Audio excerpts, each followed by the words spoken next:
I was throwing around a few phrases this morning that I realized may not always be well understood by the general marketplace, and that is looking at small bay industrial versus large bay industrial. Now, inherently it seems obvious, but they're really two different types of spaces, two different types of tenants, and they serve a lot of different purposes. When you look at small bay industrial, I would categorize this as usually 10,000 square feet and under. It's usually smaller buildings or larger buildings with smaller suites already subdivided. A lot of times it's grade level doors only, not necessarily dock high doors that 53-foot semi trucks can pull up to.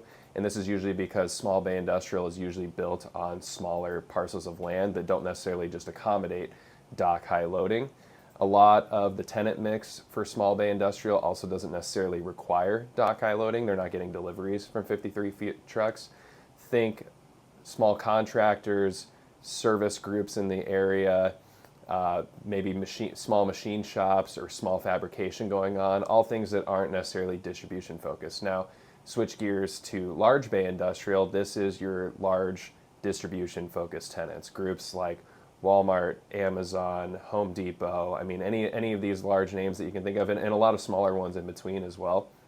The groups that are getting goods in from overseas or other parts of the country, they're getting brought to the warehouses on 53-foot trucks. They're being sorted in the warehouse. They're getting shipped out elsewhere, whether it's to other warehouses or last mile going to a delivery at your doorstep. So it's really two different functions of the same type of commercial real estate, which is industrial real estate, but they're very different and have very different tenant mixes, different ownerships, different rents, different lease structures, but really interesting at the same time. And both of them can do really well. It's just very dependent and situational. So curious if you have a preference or if you've seen one of these types outperform the other, and would love to hear your thoughts. Thank you.